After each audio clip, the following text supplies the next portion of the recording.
20 million Muslims got up and marched.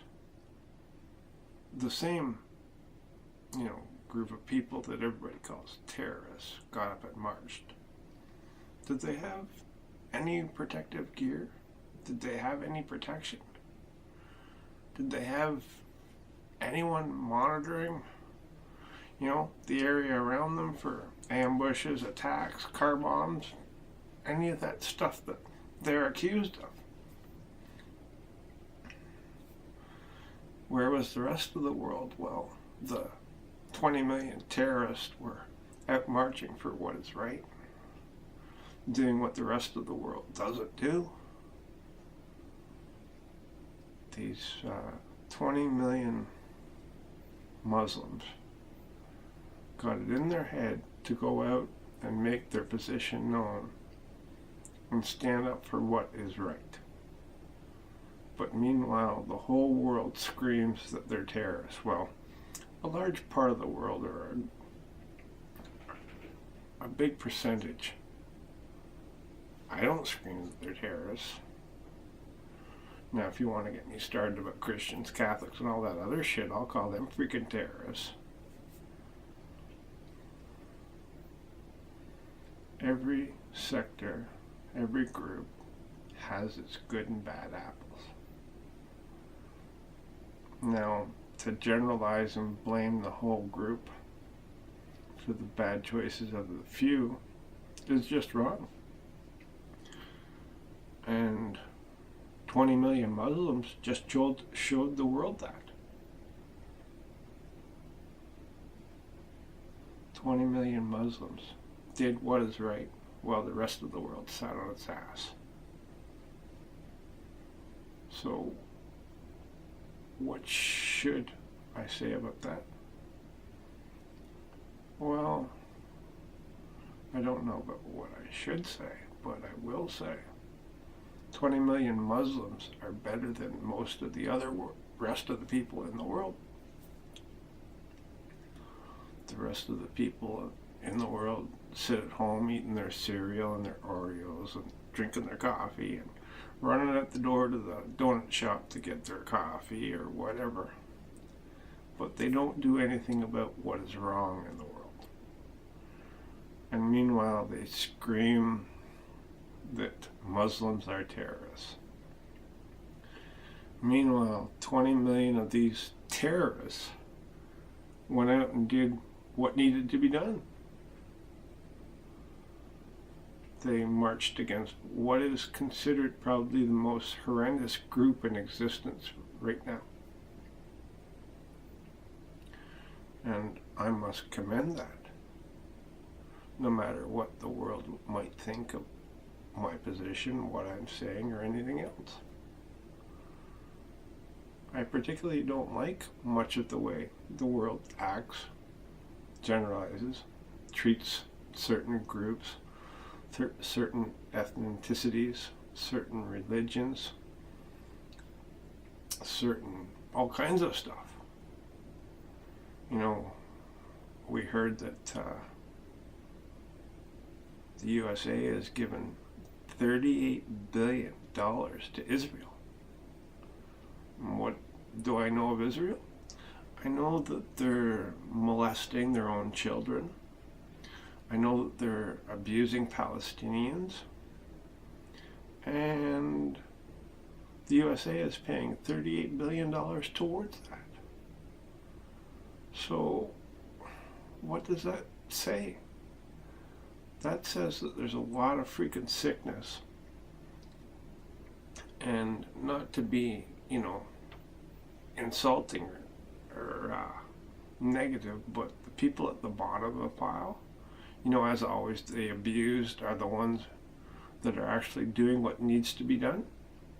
Well, these Muslims are out there doing what needs to be done, while the rest of the world and all the fat cats and whatever else you want to call them, Bill Gates and Donald Trump and I think you get the gist of it. They all sit in their warm, cozy little houses and talk about the rest of the world like they're perfect, which is a major symptom in the world today. Everybody thinks they have the right to just sit around and judge, talk about everybody else. But what the fuck are they doing about it? Well, they sit there and they judge and they talk about everybody else. Have they ever gotten off their ass? You know, we talk about Bill Gates receiving awards about how great he is, but apparently he's a huge stockholder in Monsanto. So how much of what he does is to alleviate the guilt of the other stuff he does? So he's trying to balance out, you know, all the corruption and destructive behavior that he's done in the world. Am I supposed to sit there and think, wow, he's such a good man, but meanwhile he's destroyed half the world? Am I supposed to, you know, pat him on the back? Oh, wow, look at the good you did. Look at the good you did. Oh, you helped one little boy, you know, or maybe one little girl. But meanwhile, you've infected half the crops in the world with genetically modified and poisoning foods. So how can humanity grow healthy eating foods that are poison? And that would be poison for profit. So should I be stupid like the rest of the world and go, oh, well, you got $90 billion, but yeah, you did a few good things and then you poisoned half the world. But no, we'll overlook all that. And yeah. I think that, you know, you're a very exceptional person, Bill. And I can't wait to, you know, meet you in person or know you as a human being, because, you know, all these things that you've done, you know, I will ignore the bad, but the couple good things, yeah, well, they're good. No, that's selfishness, that's greed, that's, you know, all the big stuff that affects the world. And to sit there and pat people on the back when they don't deserve it, just because they have money, that's just retarded, which is the mentality of this modern world we're growing into. So yeah, I'm sitting here at 3:30 in the morning talking about this because I don't know if anybody else is, but I just ran into the fact that 20 million Muslims marched against ISIS while the rest of the world sat cozy in their beds at home and did absolutely nothing. But then tomorrow, many of those same people that were laying in their beds sleeping will be screaming that Muslims are terrorists. And those people, they make me sick. And if you need me to define how sick, well, it would be as sick as Trump's racism, his negativity, his generalizing, you know, Mexicans and all that bullshit made all those people rioting in the States. And I can understand that. I can understand them. They are disgusted, they are revolted, and they couldn't believe that such a person even had a chance, not to mention was even able to run for office in the United States of America. I'm Canadian. But, you know, I've had some things in my life and I can understand what they're going through.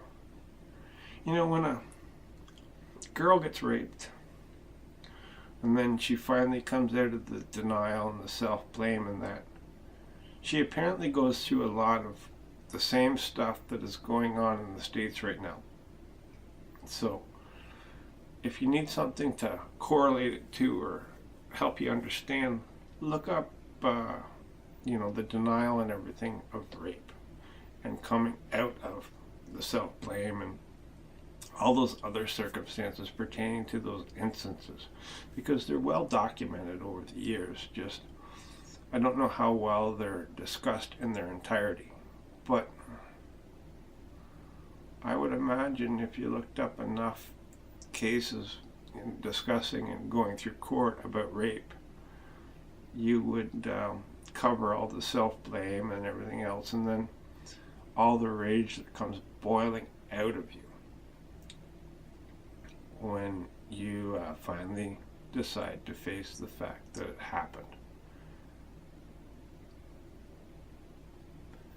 And I imagine a lot of it would fit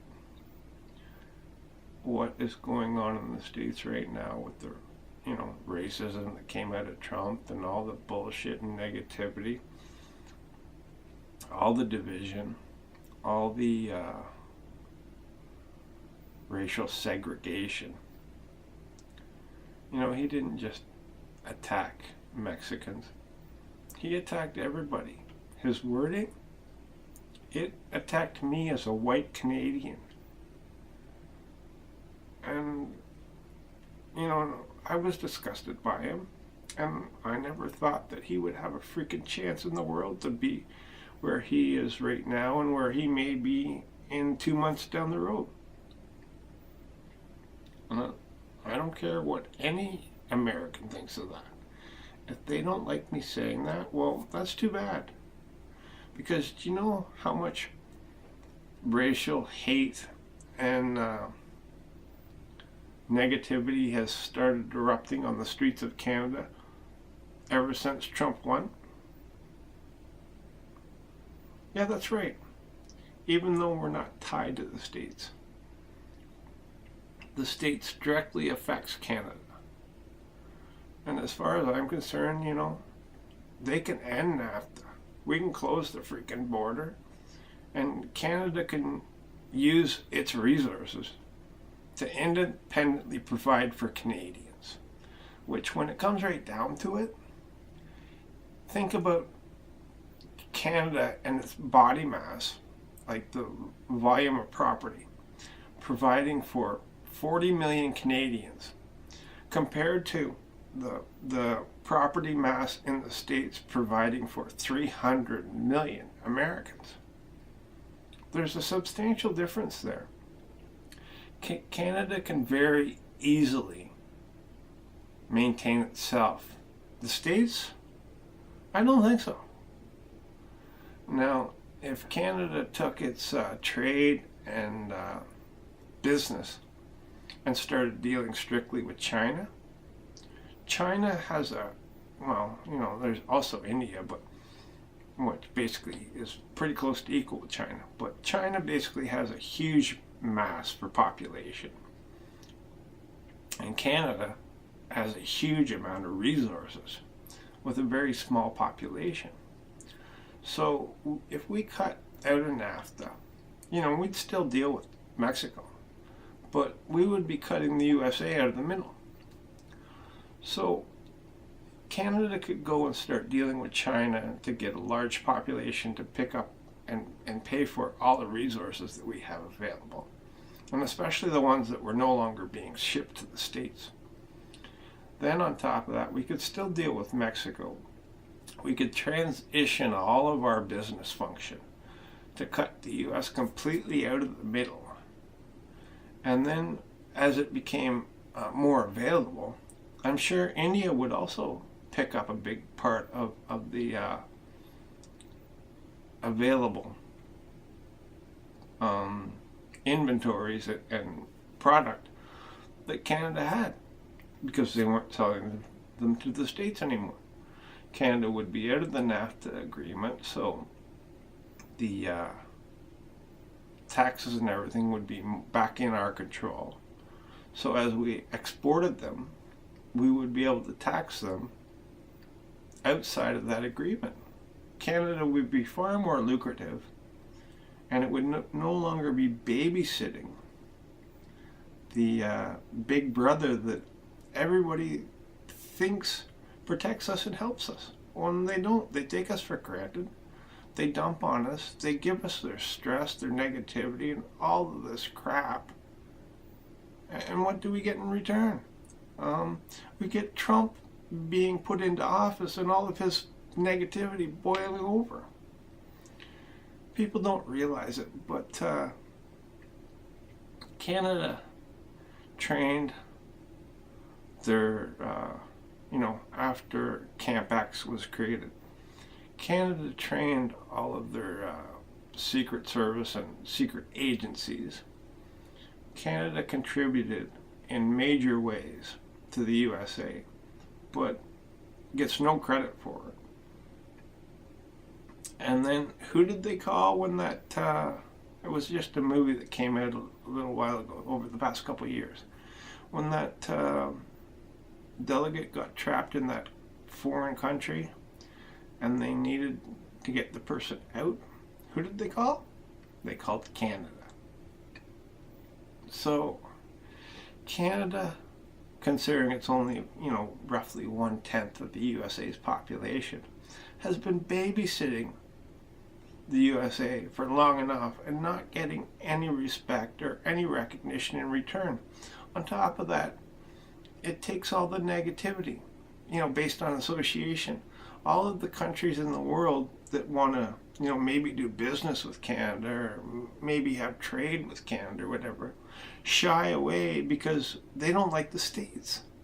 So all of that stuff going on, we suffer big losses because of the public association and the public opinion that Canada is, the USA's little brother, when we're not. We don't even get a sucker from them, or a can of pop. But meanwhile, they'll ask us for two and tell us that, we still owe them a can of pop. It's just unbelievable. So if this world position, world opinion doesn't change and wise up, especially U.S. opinion and U.S. Ideology and all that stuff, Canada doesn't have nothing to lose. It's very comfortable to be able to take care of itself. It just needs to start doing that instead of helping everybody else. But Canada is well known for helping everybody else. But when Canada asks for help, will they get it back?